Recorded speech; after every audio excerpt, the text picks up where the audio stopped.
자, 우리가 이제 어제 이어서 이제 MySQL의 SQL 기본에서 자 한번 봅니다. 자, 이제부터 조금 지금까지 했던 거와는 조금 다르게 머리를 좀 써야 되는 부분인데요. 자, any, all, some이라는 이 단어가 있어요. 이 키워드가 있고요. 그리고 subquery라는 게 나오는데, 자, 이 subquery라는 거는 뭐냐면 우리가 셀렉트를 치잖아요. 그죠? 셀렉트를 치게 되면 의미적으로 말씀을 드리면 셀렉트를 치는 게 원래 메인 쿼리라고 치면 메인 쿼리를 치게 되면 용량이래. 셀렉트 된 게 너무 많다라고 우리가 예상을 해볼 수 있잖아요. 물론 그걸 가지고 웨어 조건절에서 우리가 뭐 어떠한 특정한 조건들을 주면서 줄여 나갈 수가 있겠죠. 하지만 그렇게 줄여 나가는 방법보다 우리가 쿼리 안에 또 다른 하위 쿼리를 넣어가지고 거기에서 이제 출력되는 걸 기반으로 해서 메인 쿼리와 일치되는 부분을 찾아내는 겁니다. 의미적으로 얘기를 하자면 좀 한 번에 와닿지 않을 수도 있어요. 그렇게 쉬운 개념이 아니기 때문에 자 한번 보죠. 쿼리문 안에 또 다른 쿼리문이 들어있다라고 해요. 그래서 서브 쿼리 사용하는 쿼리로 변환 예제 이렇게 되어 있는데 예를 들어서 이거 한번 보죠. 우리 어제 그 유저 TBL에 보면 김경호란 사람이 있었죠. 그죠?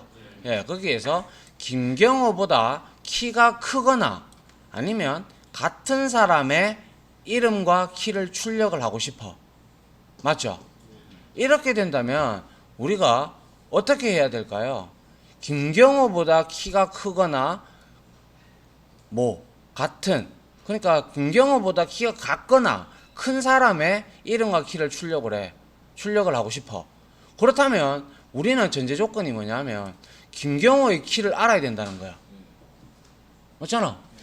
그래야 뭘 비교를 대상을 넣을 수가 있잖아. 안 그래? 뭐 멍 때리고 있어. 지금 개기는 거야? 좀 이따 보자. 별로 겁도 안 먹네 이제. 니 옥상으로 따라와 이씨. 설마 죽이게 하겠나 그자? 자, 그래서 이걸 구하기 위해서는 우리가 김경호의 키를 직접 알고 요렇게 아래와 같이 select name height 해서 from user tbl where height 해서 177 같은 거라니까 이게 또 잘못됐네 그지? 이렇게 들어가 줘야 되겠죠. 그죠? 크거나 같다 하면 이런 코드가 들어가 줘야 된단 말이지.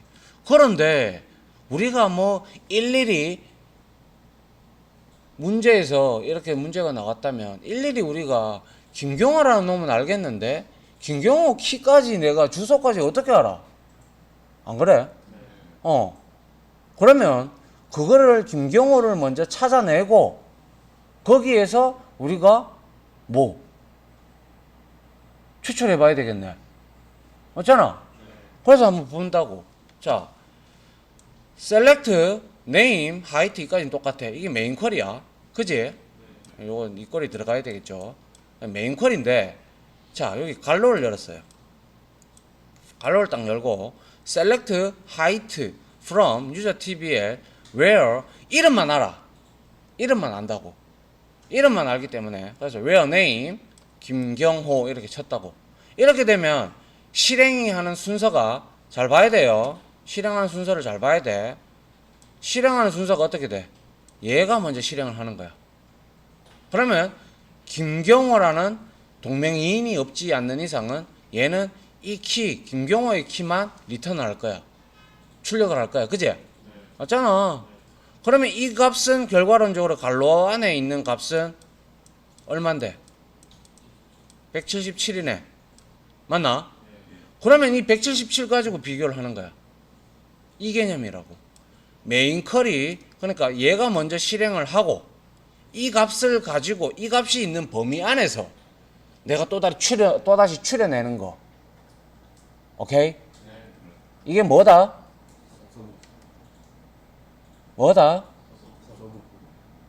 뒤에 대답도 안 하네. 했나? 뭐라고? 이씨, 아침부터 이씨, 이것들이 진짜 이씨. 서브쿼리 중요하니까 강조하는 거야. SQLD 시험에 서브쿼리 막 한 5-6문제 나옵니다. 잘 알고 있어야 돼, 개념을. 물론 칠 사람이 있을런지 없을런지는 모르겠는데, 칠 사람 SQLD는 쳐보는 게 좋습니다. 가지고 있는 게.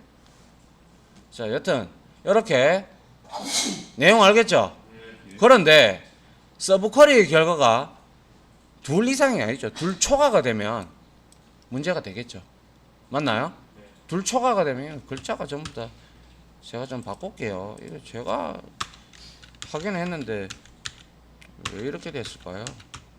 둘 초과죠. 초과가 되면 에러 발생. 이렇게. 자, 그러면 일단 여러분들이 서브쿼리의 개념을 알았단 말이야. 오케이? 예. 자, 그런데 이거를 처리함에 있어서 여기에서 예를 들어서 데이터가 방금과 같이 하나가 나올 수도 있고 아니면 여러 개가 나올 수도 있단 말이야. 맞지? 여러 개가 나올 수가 있단 말이야. 그거를 우리가 any, all, some. any하고 some은 같은 내용이고요. any하고 all이 들어가는데 이거에 따라서 어떠한 결과가 달라지는지 한번 보자고. 자, 보니까 자, 여기에 any와 all과 some 이렇게 돼 있어요. any 구문의 필요성은 자, any라는 것은 자, 서브쿼리의 결과가 여러 개의 결과 중에서 only one 한 가지만 만족해도 가능하다는 뜻이야. 오케이? 무슨 말인지 알겠나? 여러 개가 나왔는데 그 중에서 한 개만 만족해도 된다는 거야. 한 개만. 그게 바로 any가 어떤 것이라도 이 뜻이잖아. 그지? 그래서 어떤 거라도 한 개만 만족하면 된다는 거야. some하고 똑같아. 오케이? 근데 some은 우리가 영어에서 영어 some은 긍정이고 any는 부정이지. 씨는 머리 좋아. 이걸 기억하고 있다니. 재미없나? 너희들 웃기려고 별 쇼를 다 하고 있는데. 재미없다고? 자, 그래서 some하고 any는 동일한 의미로 사용이 되고요. 자, any는 우리가 앞에서 살펴봤던 in과 동일한 의미를 지닙니다. 그러니까 서브쿼리 결과가 여러 개야. 그러면 그 중에 하나만 되면 된다는 거야. 오케이? 하지만 all이라는 거 방금 봤지? 한 개 나와야 된다는 거. 김경호의 키 하나만 나오는 거. 그거는 all과 같은 특성을 지니고 있지. only 하나 나왔는데 얘는 only 한 개 나왔으니까 한 개 결과를 다 만족시켜야 된다는 거야. 무슨 말인지 알겠어? 그래서 영어 구문만 봐도 여러분들 이해를 할 수가 있어야 돼. any 어떤 거라도 한 개면 true o의 개념을 어떻게 보면 지니고 있다. 그리고 all은 and의 개념을 지니고 있다라고 여러분들이 생각을 해주면 되겠네. 맞나? 아직 여러분들이 실질적인 데이터를 가지고 우리가 이거를 안 해봤기 때문에 여러분들한테 피부에 이렇게 와닿지는 않으니까 좀 이따 예제를 통해서 한번 확인을 해보자고. 일단은 근데 개념은 any는 어떤 거 하나라도, all은 모든 것을. 오케이? 자, 그 다음에 자, order by가 나오는데 자, order가 뭐야? I order you 이런 뭐야? 야, 명령한다 이 뜻이잖아. 그지?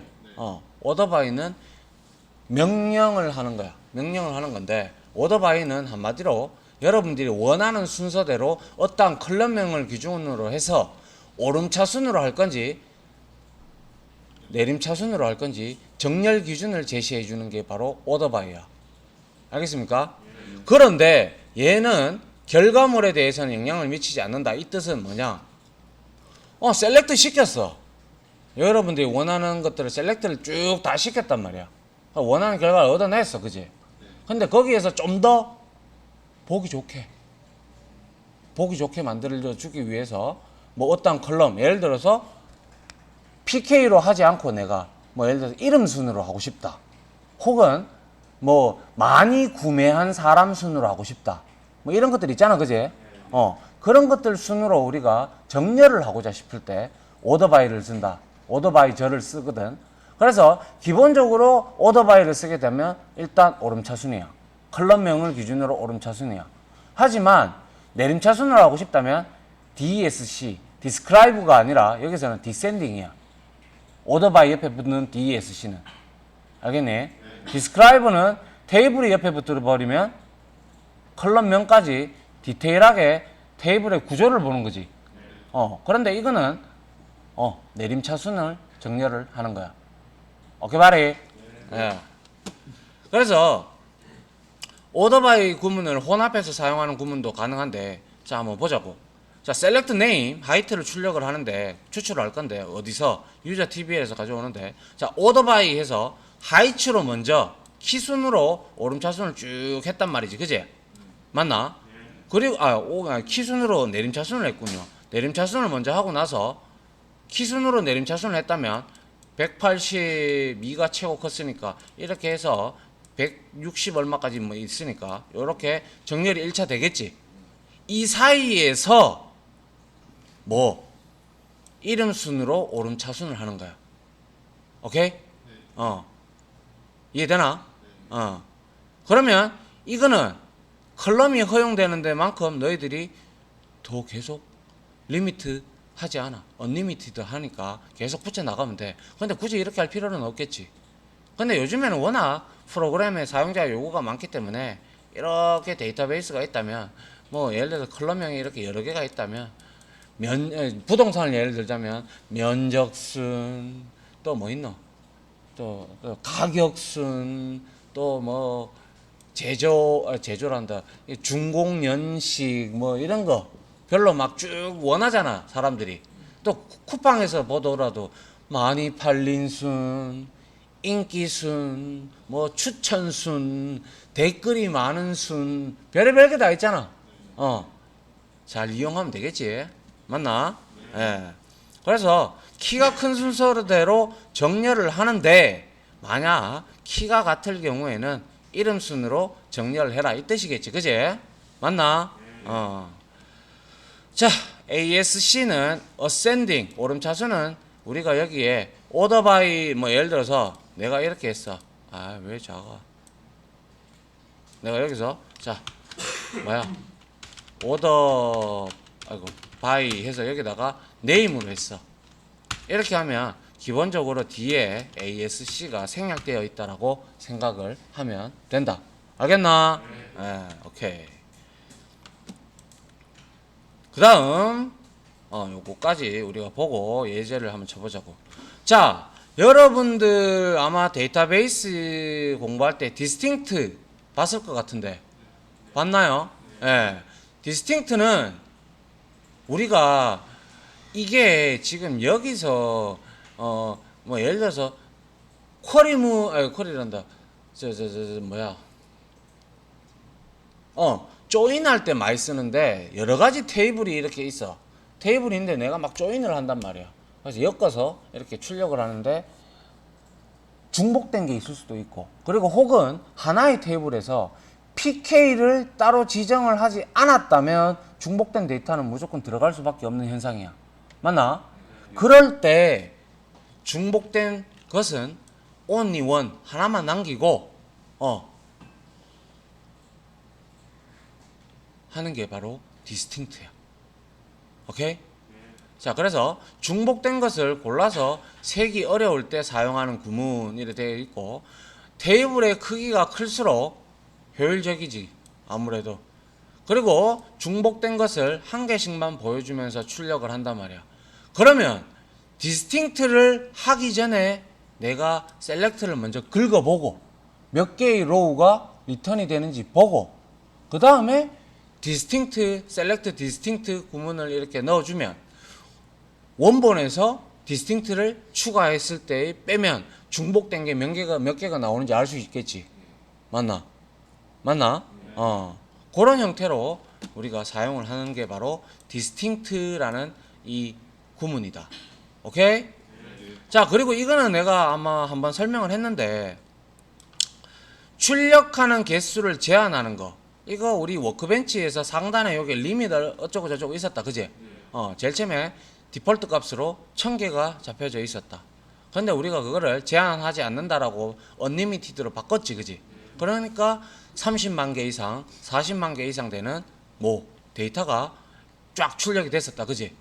그런데 예를 들어서 이거는 언제 쓰냐면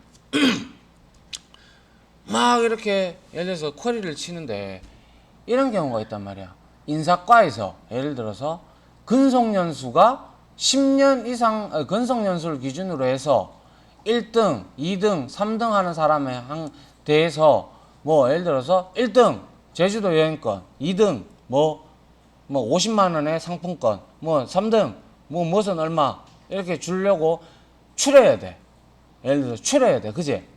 추릴 때 물론 오토바이를 써서 뭐 이렇게 하는 사람도 있겠지만 물론 그렇게 해도 되는데 이 리밋을 이용을 하게 되면 참고로 리밋이라는 건 오라클에는 없습니다. 그래서 리밋이라는 걸 사용을 하게 되면 우리가 3개만 딱 출력하게끔 만들 수가 있겠지. 맞나? 그렇게 3개만 출력된 데이터를 우리가 어디 UI 프로그램에다가 딱 보내주면 그거를 3개의 데이터를 쫙쫙쫙 화면에 뿌려주겠지.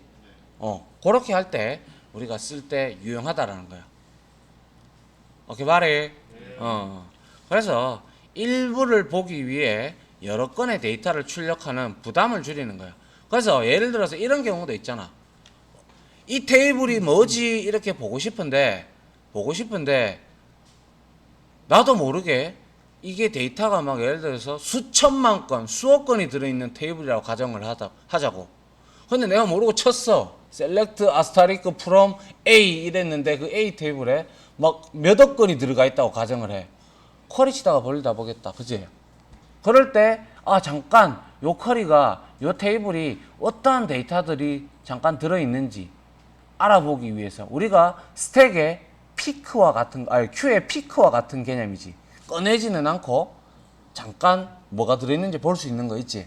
그러한 개념하고 똑같다라고도 그러한 용도로도 쓸 수가 있다라는 거지. 왜? 수억 개를 출력하는 것보다 여러분들이 제공하는 양만큼 출력을 해주면 오히려 뭐 업무 효율성은 높아지지. 요거는 맞다. 요 데이터가 들어있었지. 확인할 수 있잖아. 맞나? 그게 바로 리밋이라는 거야. 그래서 서버의 처리량을 많이 사용해 서버의 전반적인 성능을 나쁘게 하는 악성 쿼리문을 개선할 때 사용을 한다. 솔직히 말해서 이런 부분도 있지만 이거의 처리량이 많을 때 서버의 전반적인 성능을 우리가 나쁘게 하는 악성 쿼리문을 개선할 때 이거를 우리가 전문적인 용어로 들어봤을 거야. 데이터베이스 베이스 튜닝이라고 해. 오케이? 들어봤나? 들어보긴 들어봤지? 이 튜닝이라는 게 자동차 튜닝도 겉을 외관을 보기 좋게끔 하는 것도 있고 붕붕 이래 소리 나는 것도 있지만 뭐 엔진이나 이런 걸 개조를 해가지고 빨리 달리게끔 할 수도 있잖아.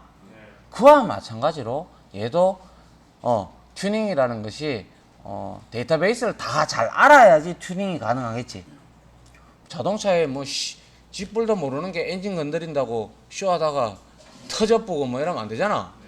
그렇기 때문에 그와 마찬가지로 그래서 데이터베이스 튜닝 몇 번 해봤습니다. 제가 몇 번 해봤는데 데이터베이스 튜닝은 실질적으로 별거 아닙니다. 별거 아니고 예를 들어서 이 코드가 너무 느려. 뭐 회계 이제 처리를 해야 되는데 너무 느려. 막 한번 돌려놓으면 제가 30분씩 걸리는 것도 있다고 그랬잖아요. 그죠? 그런 것들을 찾는 거야. 찾아서 딱 보면 인덱스를 설정 안 한 애들이 많단 말이야. 그럼 인덱스 하나만 추가해주면 굉장히 빨라집니다. 30분 걸리던 거 10분밖에 안 걸리고 이래 돼요. 그러면 그거 하나 고쳐줌으로써 나는 별거 안 했는데 인덱스 하나만 만들었을 뿐인데 속도가 굉장히 향상이 되면 칭찬을 많이 받겠죠. 그죠? 맞나요? 인덱스를 아직 배우지 않았기 때문에 여러분들이 공감을 못 하는데요. 나중에 얘기합시다 그거는. 하여튼 우자다보이 튜닝까지 나왔는데요. 이렇게 리밋까지 우리가 한번 살펴봤습니다. 오케이? 자, 이제 이론 강의를 하나 마치고요.